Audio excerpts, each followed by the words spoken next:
ચાલતી રહેવી જોઈએ, ચર્ચાઓ ચાલે બહુ સારું કહેવાય, કારણ કે ચર્ચાઓ ચાલવી એ ખૂબ સારી નિશાની છે.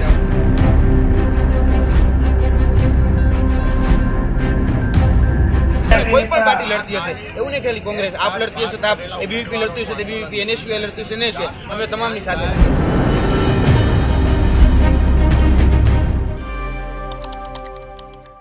લોકસભાની ચૂંટણી નજીક આવી રહી છે. ઉમેદવારોના નામ પણ જાહેર થઈ રહ્યા છે.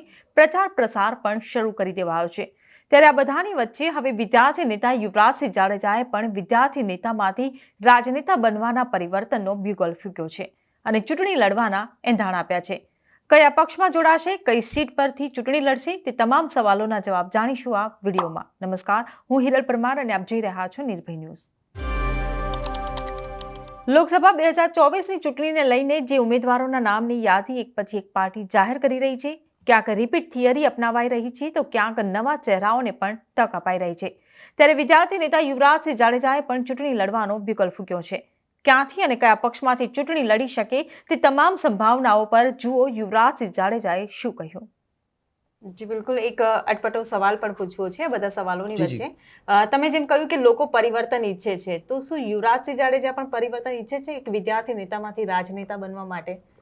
અમે બેન સામાન્ય રીતે એવું માનીએ છીએ કે યુવાન તરીકે મારી જે ભૂમિકા છે કે જે યુવાનોના જે પ્રશ્નો છે એને હું વાચા આપવાનું કામ કરું છું. યુવાનોના પ્રશ્નોને યોગ્ય સ્ટેજ સુધી મૂકી અને એનું નિરાકરણ કેટલું લાવી શકાય એ બધી જ બાબતોમાં હું આગળ આવું છું.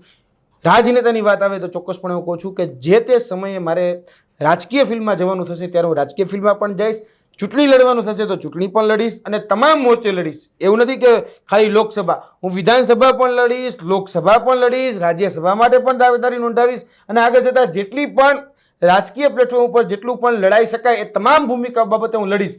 હું એવું માનું છું કે આ દેશમાં જો તમે બદલાવ કે પરિવર્તન લાવવા માટે ઈચ્છતા હોય તો ચોક્કસપણે તમારે રાજનીતિમાં આવવું જ જોઈએ. હું દરેક યુવાનોને નિર્ભયના માધ્યમથી એક મેસેજ પણ આપી રહ્યો છું કે અત્યારે વર્તમાનમાં એવો નેરેટિવ એ ઊભો કરવામાં આવ્યો છે કે ભાઈ રાજનીતિ બહુ ગંદી છે, રાજનીતિમાં બહુ કીચડ છે, યુવાનોએ રાજનીતિથી બહુ દૂર રહેવું જોઈએ, પરંતુ ના, એવું બિલકુલ નથી. હું યુવાનોને પણ કહેવા માંગુ છું કે રાજનીતિમાં આવવું જ જોઈએ.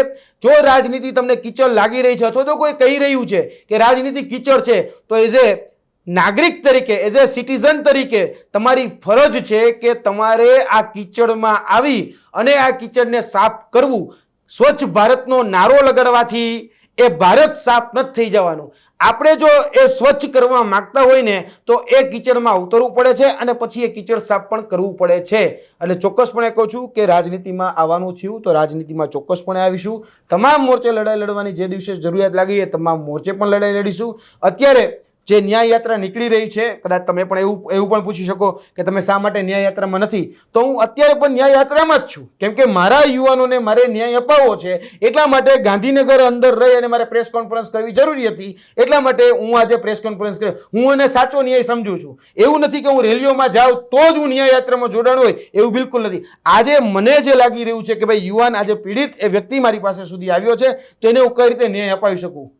મને દંભ કરતા નથી આવડતો. જે લોકો જઈ રહ્યા છે મુબારક છે, જવું જોઈએ, એ એની વિચારધારા છે, મને એનાથી કોઈ વાંધો નથી. પણ મારી વિચારધારા એવી છે કે ખરેખર કોઈ પીડિત છે તો એ પીડિતની સાથે મારે ખભોથી ખભો મિલાવીને ઊભું રહેવું જોઈએ. એને જ્યાં સુધી ન્યાય ન મળે ત્યાં સુધી મારે એની સાથે કોઈ પણ સંજોગોમાં ન્યાય મળે ત્યાં સુધી એની સાથે ઊભો રહી અને તમામ મોરચે એ મારી લડાઈ લડવાની તાકાત હોવી જોઈએ. તો જ હું સાચો નેતા મારી જાતને માનીશ, બાકી હું સાચો નેતા મારી જાતને નહીં માનું. તો યુવરાજસિંહ જાડેજા જો ચૂંટણી લડે તો કયા પક્ષમાંથી અને કઈ સીટ પરથી લડે? ચોક્કસપણે તો આવનાર દિવસોમાં સમીકરણો નક્કી થશે કે યુવરાજસિંહ જાડેજા કઈ સીટ ઉપરથી ને ક્યારે ચૂંટણી લડશે. કેમ કે હજી તો એ ભવિષ્યના ગર્ભમાં એ સવાલ છે અને મોટાભાગે જોવા જઈએ તો જે માતા છે એ જનતા છે. એટલે જનતા એ નક્કી કરતી હોય છે અને જ્યારે જનતા જે કીધું કે હજી સુધી તો આગળની જે લોકસભાની ચૂંટણી આવી રહી છે એટલે કદાચ ગર્ભવતી થવાની છે, જનતા પણ ગર્ભવતી થાય અને એમાંથી એ નેતાઓને પેદા કરતી હોય છે. એ જ રીતે આગળના દિવસોમાં જ્યારે ચોક્કસપણે કહું છું કે જે દિવસે એવું નક્કી થઈ જશે કે ના મારે હવે ચૂંટણી લડવી જોઈએ અને એ ચૂંટણીના માધ્યમથી જે રાજકીય પ્લેટફોર્મો છે, રાજકીય પ્લેટફોર્મ ઉપર જઈ અને આ તમામ જે બાબતો છે જે અત્યારે હું સમજી રહ્યો છું, જે ભ્રષ્ટાચાર, જે કૌભાંડ, જે ગેરરીતિઓ, જે પણ જે તે જગ્યાઓ ચાલુ આખા ગુજરાતની અંદર જે પણ જગ્યાએ કોઈ પણ બાબત એવી હોય કે યુવાનોને સાથે અન્યાય કરતા હોય, યુવાનો સાથે કોઈ પણ ગેરરીતિ કરનાર હોય તો એ તમામ બાબતોને હું અત્યારે પારખી રહ્યો છું. એ પારખ્યા બાદ એને બદલાવ માટે, એના પરિવર્તન માટે જ્યારે પણ રાજકીય પાર્ટી એ પસંદ કરવાની થશે ત્યારે ચોક્કસપણે મારા જે વડીલજનો હશે, રાજકીય રીતે જે પંડિતો હશે, બધાની સલાહ લઈ અને પછી પસંદ કરવામાં આવશે. એવું કહેવાય છે કે જે ભાજપ સામે અવાજ ઉઠાવે, જે પ્રજાના પ્રશ્નો ભાજપ સામે મૂકે તો ભાજપ તેનું મોઢું દબાવવાનો પ્રયત્ન કરે છે. તેને કોઈને કોઈ એની પર કેસ કરીને, ખોટા કેસ કરીને જે ચેતર વસાવવા માટે કહેવાય રહ્યું છે. તમે પણ વિદ્યાર્થી નેતા તરીકે વિદ્યાર્થીઓનો અવાજ ઉઠાવો છો, સરકાર પર સવાલ કરો છો, સરકારે તમને કોઈ ઓફર આપી? ભૂતકાળમાં આવા ઘણા બધા પ્રશ્નો બની ગયા છે. લોભ, લાલચ કે પ્રલોભન, તમે જે તે કહો, તમે સામ દંડ ભેદની રાજનીતિ તમે એ પણ કહી શકો છો. આવું બધું જ ભૂતકાળમાં થઈ ચૂક્યું છે. પૈસાની વાત પણ આવી ગઈ છે, પદની પણ વાત આવી ગઈ છે અને ડરાવવા ધમકાવવાની પણ વાત આવી ગઈ છે. જેલમાં નાખી પણ દીધો છે. એક સમયે મારા પિતાજી જે હયાત હતા એ પિતાજીને પણ મળી અને ડરાવવા ધમકાવવાના પ્રયત્નો થયા છે. લોભ, લાલચ, પ્રલોભનોમાં પદ આપવાની વાત હોય કે પછી પૈસા આપવાની વાત હોય, આ બધી જ બાબતો એ ચોખવટો થયેલી છે. આમ એક પણ બાબતમાં જે ભારતીય જનતા પાર્ટી છે એ ભારતીય જનતા પાર્ટીની નીતિ રીતિ સાથે ક્યાંય પણ સુટેબલ નથી. કેમ કે અમે બહુ સ્પષ્ટપણે માનીએ છીએ અને મારો જે પર્સનલી જે મારો એજન્ડા છે અથવા પર્સનલી જે મારી વિચારધારા છે એ વિચારધારા એવું કહે છે કે ભાઈ વ્યવસ્થા પરિવર્તનની લડાઈ જે અત્યારે હું લડી રહ્યો છું એ ક્યારેય સત્તા પક્ષમાં, એટલે અત્યારે જે સત્તા પક્ષ છે એની સાથે રહી અને ક્યારેય પણ હું એ લડાઈ નહીં લડી શકું. એટલે ભારતીય જનતા પાર્ટી સાથે એ વ્યવસ્થા પરિવર્તનની લડાઈ એ મારાથી લડી શકાય એમ નથી. એટલે ભારતીય જનતા પાર્ટી સામે અત્યારે ચોક્કસપણે લડી રહ્યો છું.